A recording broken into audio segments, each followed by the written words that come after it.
Assalamualaikum warahmatullahi wabarakatuh.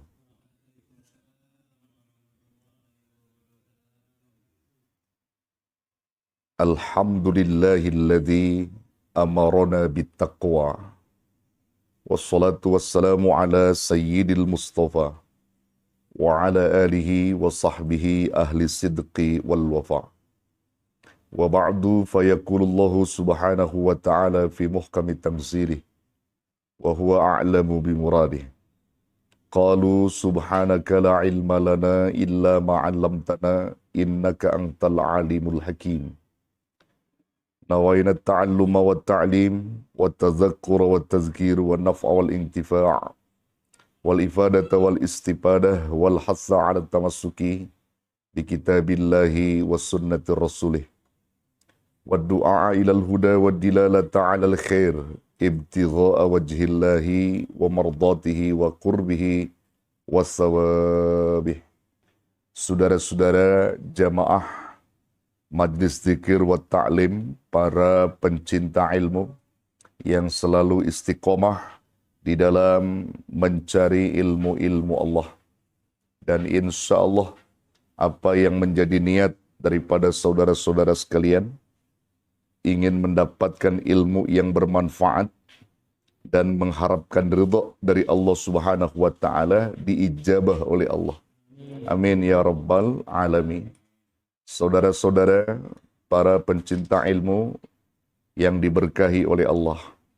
Malam ini kita sudah berada dalam suasana bulan Sya'ban, betul? Ya, malam Senin tepatnya nanti nisfu Sya'ban, betul? Ya, nisfu Sya'ban. Dan itu tentunya hal yang amat sangat penting untuk kita pahami dan ketahui. Setelah bulan Sya'ban, maka akan masuk bulan yang mulia, bulan yang agung, bulan yang diberkahi Allah, yaitu bulan suci Ramadan. Rasulullah Sallallahu Alaihi Wasallam, detik-detik masuknya bulan Ramadan, seringkali beliau bergembira, meluapkan kegembiraan beliau itu dengan ucapan marhaban bil mutahhar. Marhaban bil mutahhar. Selamat datang yang mensucikan. Selamat datang yang mensucikan. Ketika para sahabat mendengar hal itu, lalu sahabat-sahabat bertanya, "Wa mal mutahharu ya Rasulullah?" Apa yang mensucikan itu ya Rasulullah? Al-mutahhiru syahru Ramadan. Yang mensucikan itu adalah bulan suci Ramadan. Maka bergembiralah kalian atas kedatangan bulan yang amat sangat mulia ini. Karena bulan dapat menggugurkan dosa-dosa kalian, manakala kalian mau diatur dan mengikuti sistem yang telah diterapkan oleh Allah Subhanahu wa Ta'ala. Saudaraku, para pencinta ilmu yang diridhai oleh Allah Subhanahu wa Ta'ala. Syekh Abdul Qadir Jailani, Qadasallahu wassirrah, beliau pernah mengungkapkan di dalam salah satu kitabnya bahwa bulan Ramadan itu bukan sembarang bulan. Tetapi bulan Ramadan itu justru diambil dari kata ar-ramad. Ar-ramad itu adalah ismun min asma'illah. Nama dari sekian banyak nama-nama Allah. Jadi ar-ramad, kata beliau, itu adalah nama dari sekian banyak nama-nama Allah yang tidak termaktub di dalam 99 asma'ul husna. Ar-ramad tersendiri, yang artinya pembakar, pelebur, penggugur. Pelebur apa? Pembakar apa? Dan penggugur apa? Pelebur, pembakar, penggugur dosa-dosa manusia.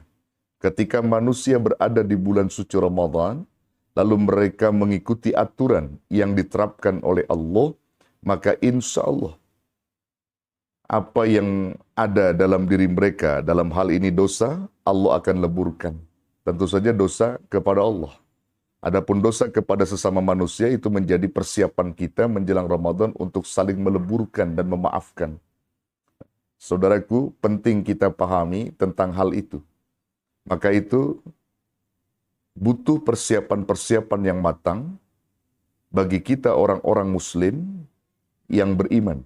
Saya katakan orang muslim yang beriman.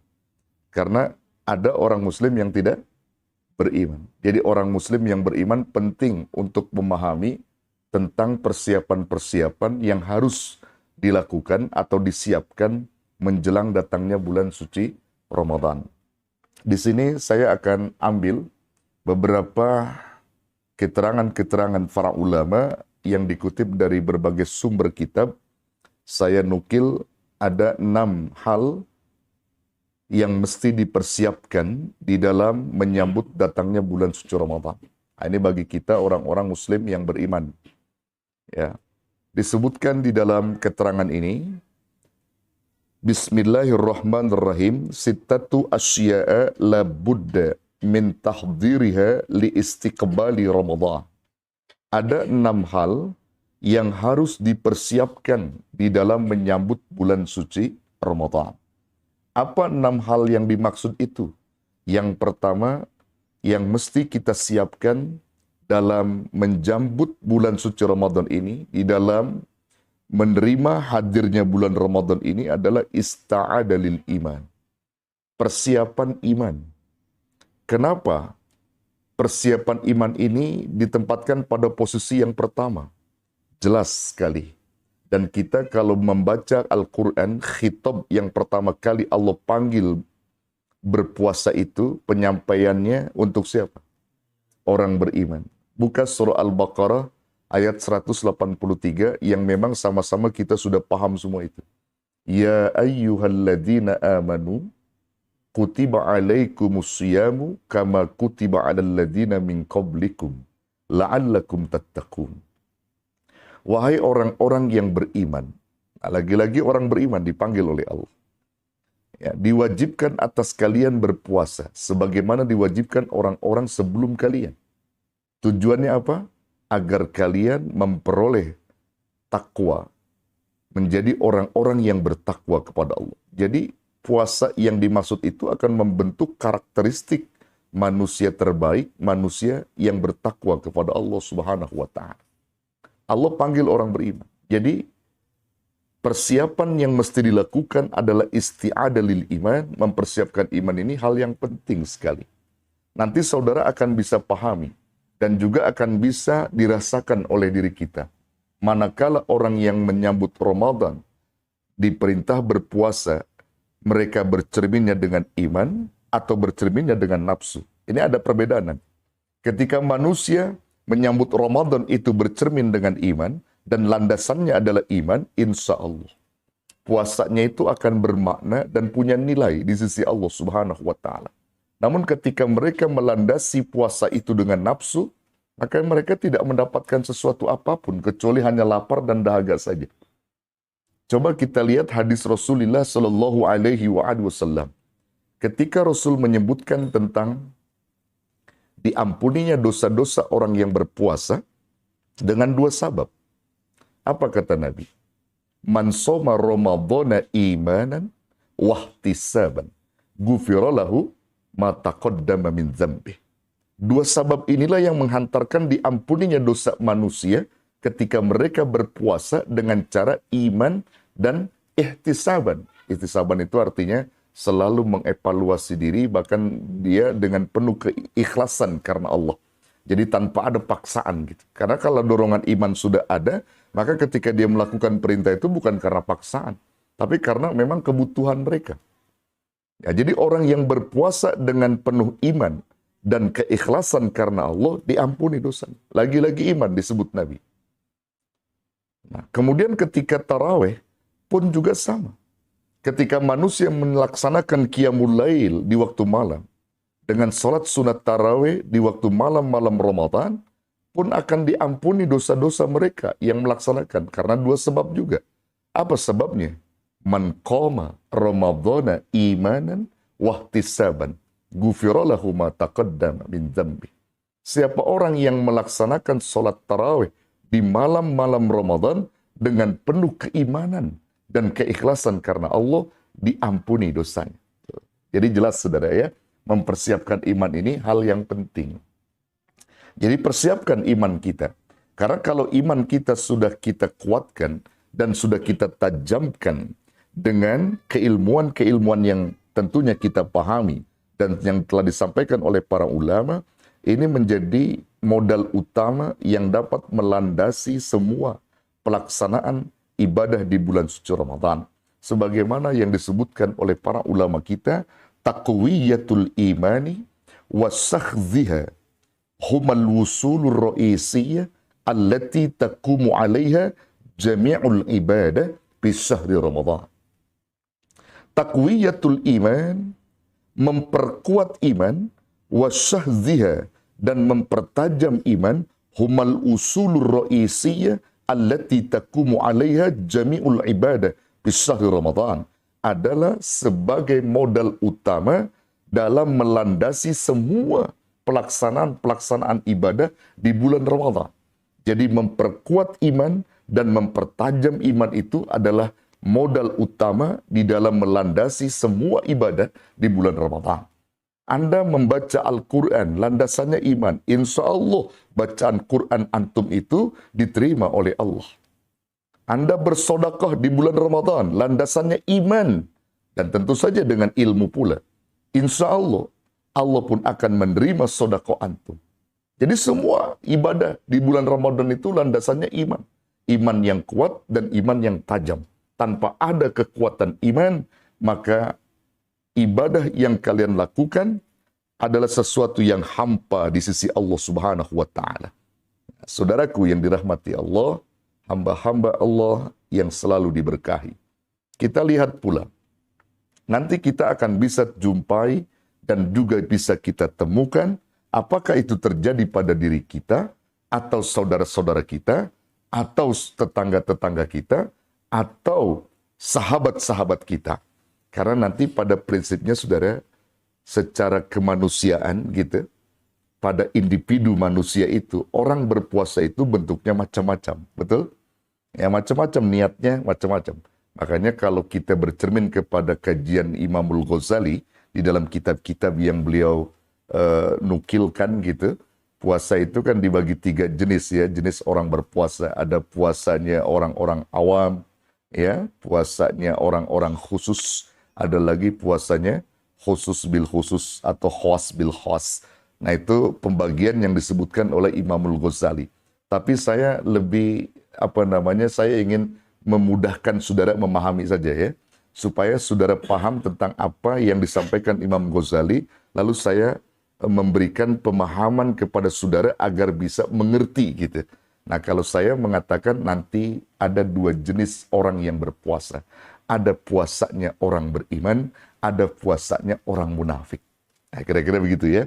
Ada puasanya orang beriman, ada puasanya orang munafik. Kalau orang munafik ini orang kebanyakan saudara.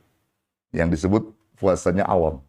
Puasa munafik dengan puasa mukmin. Itu nanti akan jauh berbeda. Coba kita lihat.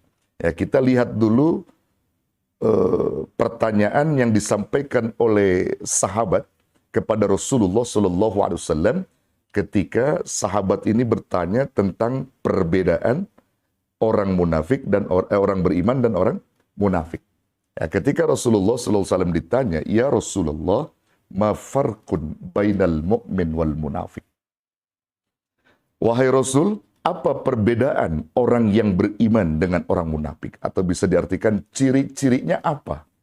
Ciri yang membedakan orang beriman dengan munafik itu apa? Nah disinilah kita akan bisa pahami segala jenis ibadah yang dilakukan oleh kedua orang itu. Orang mukmin dan orang munafik. Rasul menyebutkan, innal mu'mina himmatuhu bis salati was-siyami wal ibadah. Orang-orang beriman, kata Rasulullah, kalau dia melakukan segala bentuk ibadah yang ada di otak pikirannya itu. Artinya orang beriman yang ada di otak pikirannya itu hanyalah 3. Apa itu? Pertama disebutkan Nabi apa? Pertama apa tadi? Salat, puasa, ibadah. Innal mu'mina himmatuhu bis salati was-siyami wal ibadah. Orang beriman yang ada di otak pikirannya itu 3 hal. Salat, puasa, ibadah. Jadi pikiran orang-orang beriman itu berputar 3 ini. Salat, kemudian berpikir lagi puasa, kemudian pikirannya lagi ibadah. Ntar sholat, ntar puasa, ntar ibadah, ntar sholat, ntar puasa, ntar ibadah. Begitu saja. Dan seluruh kehidupan mereka di dalam apapun, ketika mereka bertindak gitu ya, dia selalu meniatkan ibadah. Misalnya, ketika orang beriman tidur, maka niatnya adalah ibadah kepada Allah. Ketika orang beriman makan, maka niatnya adalah ibadah kepada Allah. Ketika orang beriman bertetangga, maka bertetangga diniatkan beribadah kepada Allah. Ketika mereka bergaul, bergaulnya diniatkan ibadah kepada Allah. Bekerja, berdagang, dan seterusnya. Mereka selalu niatkan untuk ibadah. Jadi 3 hal inilah yang ada dalam otak orang-orang yang beriman. Puasa, sholat, puasa, ibadah. Paham nggak? Ya. Lalu bagaimana orang munafik itu ya Rasulullah? Wal munafiqa himmatuhu fit ta'ami wasyarabi kal bahimah. Orang munafik yang ada di benak pikirannya hanyalah makan, minum seperti binatang. Tambah lagi 1, tidur. Makan, minum, tidur seperti binatang. Itu orang munafik. Jadi kalaupun dia melakukan ibadah, yang ada di otak dia itu makan. Ketika sholat Allahu Akbar, yang ada di otak dia ntar makan apa yang enak, minum apa yang enak. Pernahkah terlintas antum ketika sholat berpikir tentang makanan dan minuman? Pernahkah? Kalau pernah, berarti jiwa Anda masih berjiwa munafik. Jujur saja, pernah nggak begitu? Pernah nggak? Pernah ya? Nah, dikit, kata Sula itu dikit. Berpikir tentang makanan. Misalnya saja apa? Ketika kamu sholat misalnya, lalu tiba-tiba istri kamu masak opor ayam. Allahu Akbar. Di otak pikiran antum, entar opor ayam saya mau pahanya. Tuh, di otak pikiran. Pernahkah berpikir begitu? Jangan-jangan ente bohong. Pernahkah mikir begitu? Iya. Ya. Jadi kalau itu terjadi, Anda sudah berada dalam pikiran orang-orang munafik. Makan. Nah, begitu halnya ketika dia berpuasa, yang dia kumpulkan itu adalah beraneka ragam macam makanan dan minuman. Itu orang munafik. Landasannya adalah nafsu. Ketika jam 5 tiba, menjelang maghrib, dia sudah pergi mencari makan dan minum. Betul? Dia cari makan. Ini sebenarnya nggak munafik, nggak beriman. Tapi bisa dibedakan. Kalau orang-orang munafik, karena dia orientasinya makanan dan minuman, maka seluruh makanan apa saja dia beli. Ada cendol, dia beli cendol. Ada kolak, dia beli kolak. Ada asinan, dia beli asinan. Ada kerupuk, dia beli kerupuk. Ada gorengan, dia beli gorengan. Tuh kumpulin semua. Menjelang maghrib itu, dia sudah siap-siap. Yang ada di otak dia, nanti kalau beduk maghrib tiba, saya langsung hantam cendol dulu. Wow. Saya akan hantam nanti setelah cendol. Dia udah manajemen itu. Dia udah atur itu makanan. Nah, itu munafik. Sehingga kalau dia beribadah dengan cara berpuasa tadi, yang dia nanti itu adalah makanan minuman. Yang dia nanti. Makanya bagi orang-orang yang munafik itu, saudara, ketika dia berpuasa itu rasanya berat gitu sebenarnya. Berat. Karena apa? Yang dia nanti itu jam beduk maghrib itu. Ketika dia lepas subuh, dia tidur sejenak. Ya, ketika tidur bangun-bangun jam 10, buru-buru dilihat jam berapa. Wah, baru jam 10 lagi. Dia ngelihat bantal, tidur lagi. Terbangun lagi, jam 2. Dia lihat lagi. Wah, jam 2 lagi. Masih lama maghrib ini. Tidur lagi dia. Itu kerjaan dia begitu. Dia nggak pernah isi lowong waktunya itu untuk zikrullah. Untuk tilawatul Quran. Untuk terus bermuhasabah di bulan Ramadan. Tidak. Tapi yang dia lewatkan waktu-waktunya itu adalah tidur, tidur, dan tidur. Bahkan nanti kalau maghrib, makan, minum, makan, minum. Itulah munafik. Terus dia kumpulkan makanan. Biasanya disitulah perbedaan mukmin dengan munafik, saudara. Kalau orang beriman tuh menanti berbuka itu diisi dengan zikrullah, dengan baca Quran, sehingga dia nggak terasa beduk maghrib itu nggak berasa, saudara. Nggak berasa kenapa maksudnya? Nggak ada waktu cepat sekali gitu. Artinya Lagi nikmat dia membaca Quran, lagi nikmat dia berzikir, tiba-tiba beduk maghrib. Alhamdulillah. Nggak terasa. Tapi kalau orang kebanyakan itu biasanya gini, saudara. Mau masuk jam 6. Ya, katakan maghrib misal jam 6 lewat 10, misalnya begitu ya. Masuk saja jam 6. Wah, itu berebut remote sama anaknya itu, sama istrinya. Kata suaminya, pindah. RCTI mungkin udah ajan. Dibuka. Belum juga ajan. Oh, SCTP. Oh, belum juga. Oh, Indosiar. Belum juga. Sama semua waktunya. Tapi dia cari yang cepat ajannya di mana. Nah, gitu. Ada nggak begitu antum? Ada nggak antum begitu? Waduh, jangan-jangan antum masuk kategorinya itu. Ya. Orang beriman tidak. Makanya pantas kalau dikatakan ista'ada lil iman. Ista'ada lil iman, pantas disebut itu. Kenapa? Karena iman ini penting, saudara. Di dalam menyambut bulan suci Ramadan. Ketika kita berada juga nikmat. Tuh, gitu saudara ya. Nah, ini saya kira hal yang penting untuk dipahami oleh kita. Itu yang pertama. Nah, kemudian yang kedua, saudara, yang mesti kita persiapkan di dalam menyambut datangnya bulan suci ya, Ramadan yang agung ini adalah ziyadatu fahmil amaliyah fi syahri Ramadan. Meningkatkan pemahaman tentang amaliyah di bulan Ramadan. Meningkatkan pemahaman amaliyah. Jadi selama ini kita jangan melihat bahwa ketika puasa, ya puasa itu tahunan seperti ini. Kayak budaya tahunan gitu kan. Kita tingkatkan pemahaman apa sesungguhnya Allah perintah kita berpuasa. Ini kaitannya dengan ilmu, saudara. Kenapa Allah perintah kita berpuasa? Lalu bagaimana supaya tarawih kita itu matang? Itu harus kita persiapkan. Kita tingkatkan pemahaman yang kuat tentang amal-amalan di bulan suci Ramadan. Mengapa demikian? Karena bulan Ramadan itu bulan di mana dilipat gandakannya amal, saudara. Coba lihat. Ketika Rasulullah Shallallahu Alaihi Wasallam menyampaikan kepada umatnya saat datangnya Ramadan dengan penuh kegembiraan, beliau sampaikan kepada manusia secara keseluruhan. Ini artinya apa? Rasul ingin mensiarkan bahwa Ramadan ini ya diikuti oleh banyak orang. Ramadan ini adalah bulan agung, bulan istimewa, di mana di dalam bulan-bulan itu adalah bulan yang diberkahi, dilipat gandakannya amal, bulan diperintahkannya berpuasa bagi orang-orang beriman. Yang Rasul panggil itu adalah umumnya manusia, bukan orang beriman saja, saudara, tapi manusia. Nah, di sini ada pelajaran khusus dari hadis ini. Ketika Rasul katakan ayyuhan nas, wahai sekalian manusia, qad adzallakum syahrun azim. Sungguh benar-benar telah datang pada kalian bulan yang agung. Mubarakun syahrun fihi lailatun khairun min alfis syahr. Bulan yang diberkahi oleh Allah.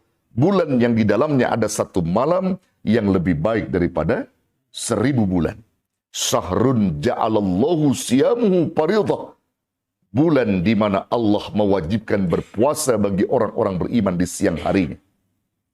Wa qiyamuhu tatawu'an. Dan di malam harinya disunahkan untuk sholat tarawih. Man taqarraba fihi bi khaslati minal khair. Siapa orang yang mendekati Ramadan dengan satu perkara kebaikan, artinya dengan amalan-amalan sunnah, kana kaman ada faridotan fi masiwah. Maka orang itu akan mendapatkan balasan pahala seperti orang yang melaksanakan satu kewajiban di luar Ramadan.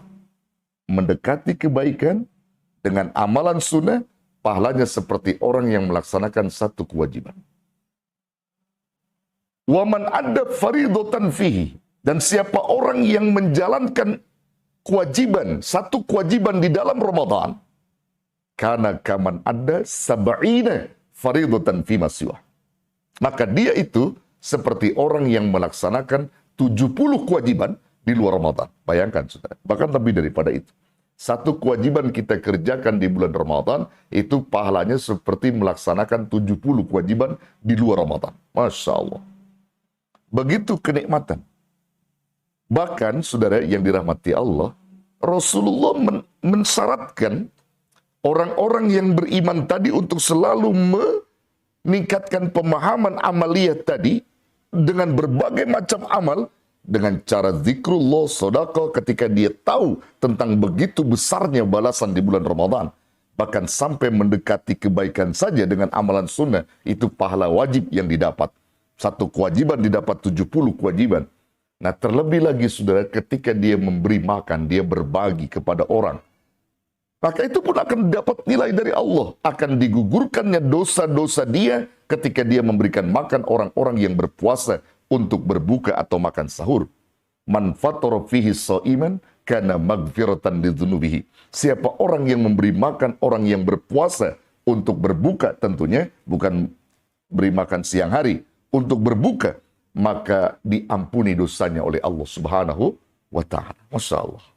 Rasul memanggil seluruh manusia untuk menghormati datangnya Ramadan ini. Ya terlebih orang-orang beriman. Ya, terlebih orang beriman. Makanya jangan sampai kita itu tidak gembira datangnya Ramadan, saudara ya. Nah, sekali lagi, tingkatkan amalia di bulan Ramadan tadi berdasarkan ilmu-ilmu yang kita sudah pelajari. Jangan kita puasa tidur mulu, saudara ya. Karena ada hadisnya katanya. Apa itu hadisnya? Naumus shaim ibadah.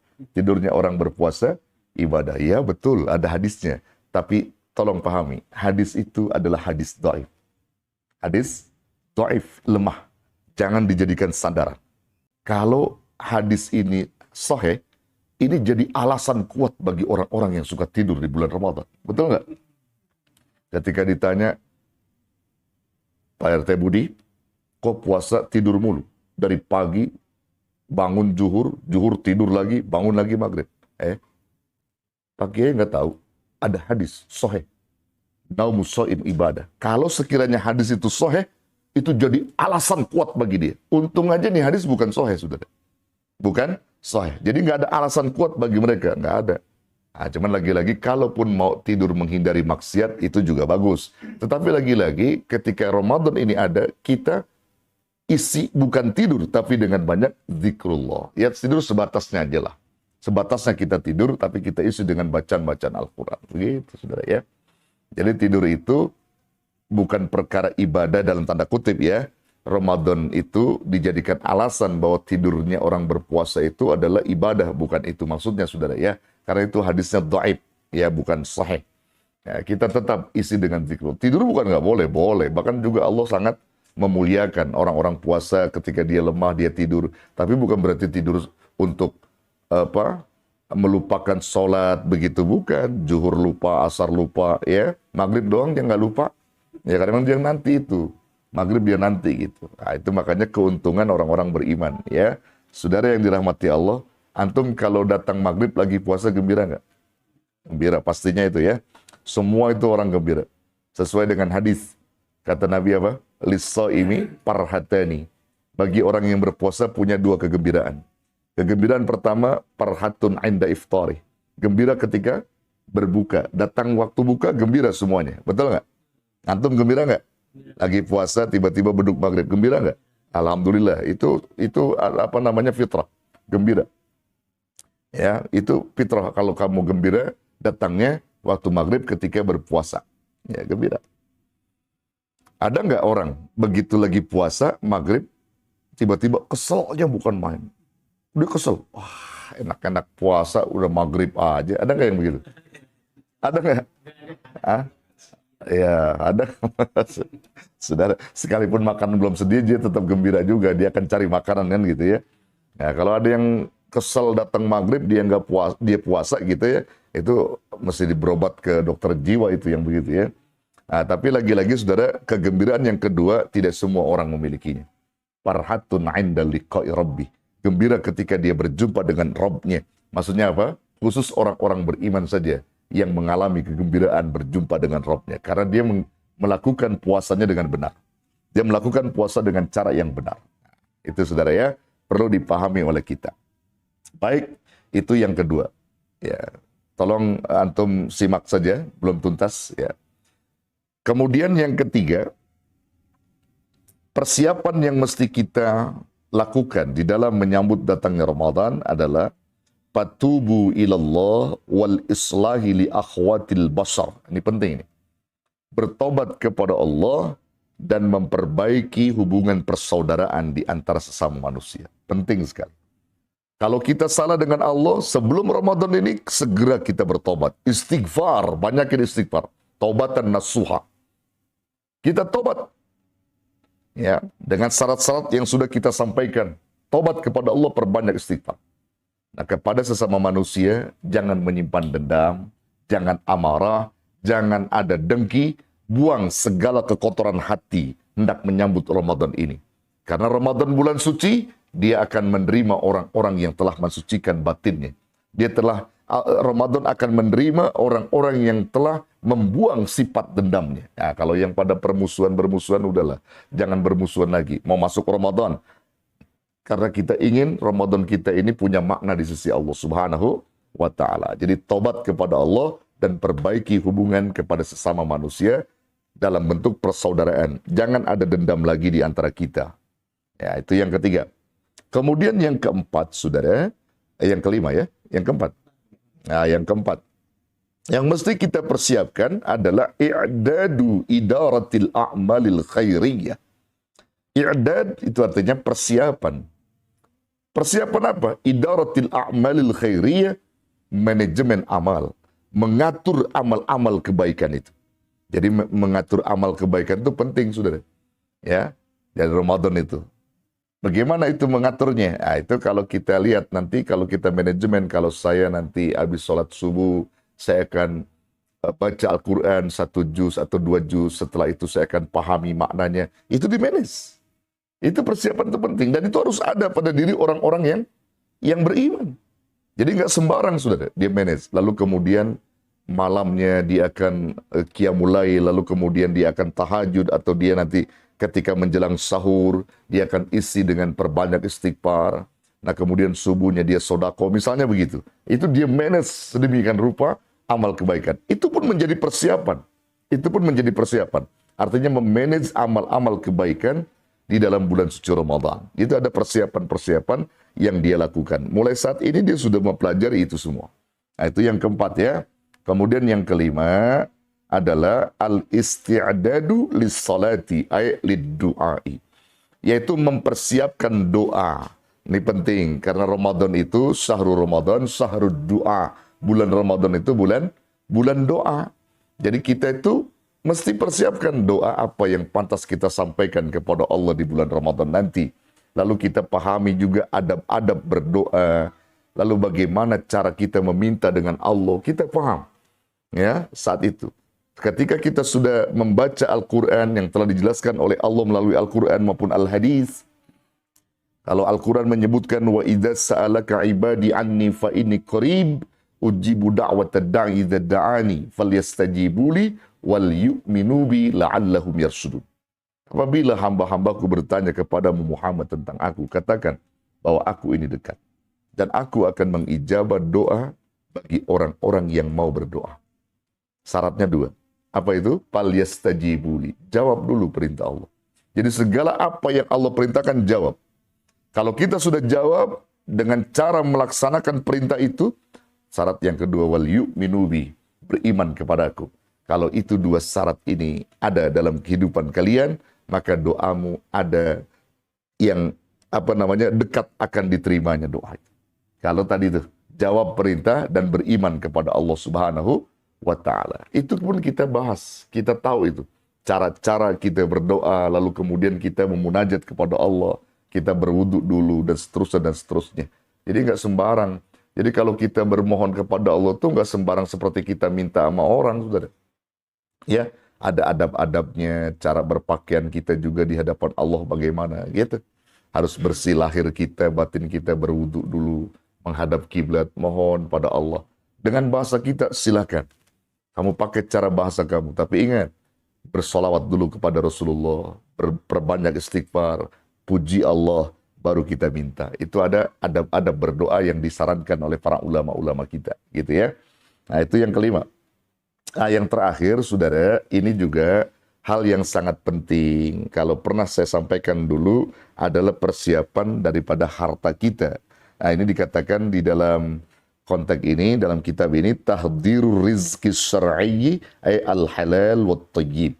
Artinya apa? Mempersiapkan rizki-rizki yang halal lagi baik untuk bersedekah di bulan Ramadan, juga untuk kita konsumsi kita. Jadi jangan sampai begini, saudara. Kita puasa mempuasa, tapi gorengan yang kita pakai berbuka, gorengannya boleh nyolong. Kan berapa urusan? Berapa? Termasuk harta yang kita miliki ini. Nggak boleh nipu, nggak boleh korupsi, nggak boleh apa? Motong hak orang. Dengan keringat kita berdagang, kita berusaha misalnya, dan seterusnya. Dengan cara yang halal. Maka ketika kita kumpulkan rezeki itu untuk persiapan bekal Ramadan, di mana kita bersedekah di bulan Ramadan, karena bulan sedekah, Ramadan itu bulan sedekah. Kita perbanyak itu dengan rezeki yang halal. Dan perlu dipahami juga oleh saudara-saudara sekalian, mulai saat ini yang telah melakukan sesuatu kekeliruan yang menurut mereka itu adalah hal yang betul, yang benar, tetapi di mata Allah adalah hal yang salah. Dan itu perlu dipahami oleh kita. Ada dosa yang nggak berasa. Menurut kita itu hal yang nggak berdosa, padahal itu dosa yang tidak berasa. Kita nggak paham itu. Apa itu? Mulai saat ini kita lihat listrik di rumah kita itu murni apa boleh nyolong gitu. Ya, MCB-nya lihat. Kalau kita main-main di situ, seharusnya kilometer kita cuma 900, tapi kekuatannya kita bikin 3000. Karena di situ kulkas 2, ya, AC 5, misalnya begitu, ya. Bayarnya bayar 900, tapi kekuatannya 3000. Itu nyolong itu. Hati-hati, sinar lampu yang ada di rumahmu itu telah bercampur keharaman. Kamu baca Quran di malam hari bulan Ramadan disinari oleh lampu yang boleh nyolong. Air keranmu nyala disinari oleh listrik yang boleh nyolong. Masya Allah. Bagaimana Allah mau terima, saudara? Makan sahur diterangi oleh lampu yang boleh nyolong. Ini hati-hati. Ada yang begitu? Ini maaf saudara, bukan titipan PLN ya, bukan. Ini kaitannya dengan agama saya. Ini kaitannya dengan agama soalnya ya, penting. Nah, jangan-jangan antum ada yang begitu, ha? Ada ya? Kalau nggak ada, bagus. Tapi kalau ada segera tobat, putus itu.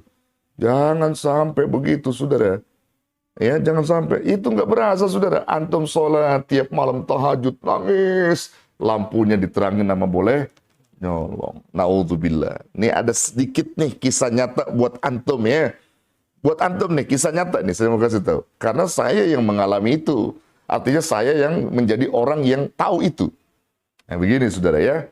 Saya nggak sebut nama siapa itu. Yang jelas pokoknya ada gitu ya. Nah ini buat iktibar antum, buat ibro antum.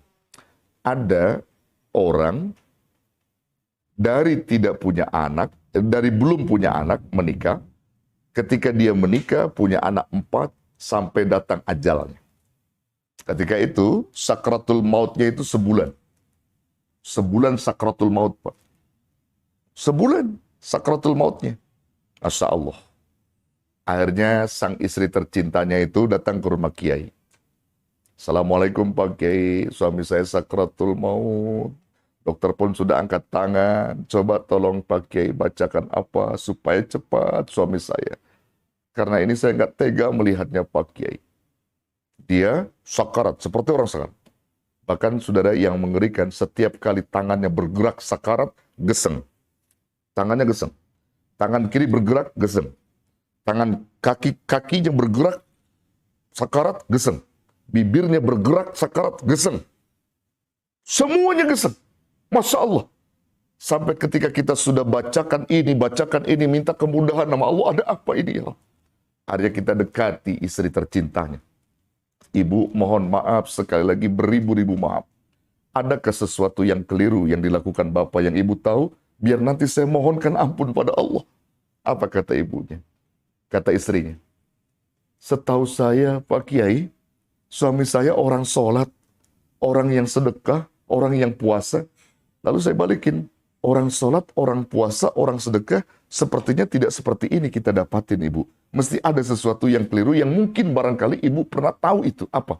Dipikir sama istrinya. Ternyata apa saudara? Ini. Oh Pak Kiai saya ingat. Dari saya percis menikah, beli rumah, lalu kemudian ya sampai saat ini saya punya anak 4, itu listrik saya boleh nyolong Kiai. suami saya yang melakukan itu.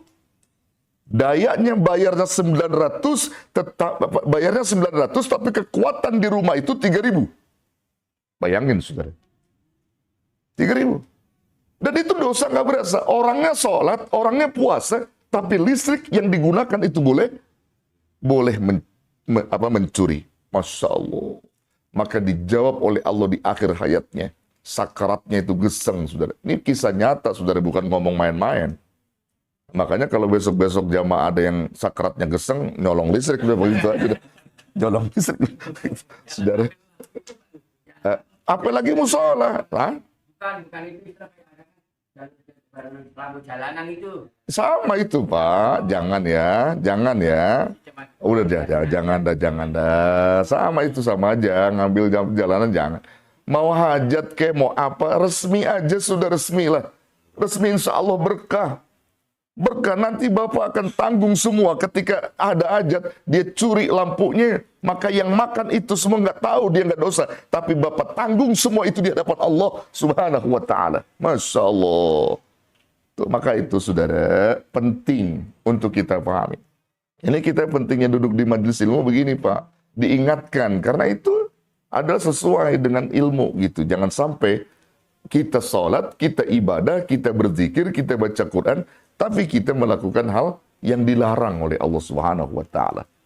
Ya, bagus ya. Ya, jadi nanti sampaikan. Pokoknya Pak Agus nanti kan istilahnya tukang mandiin jenazah ya. Pokoknya kalau ada jamaah yang geseng, udah nyolong listrik, udah bilang gitu.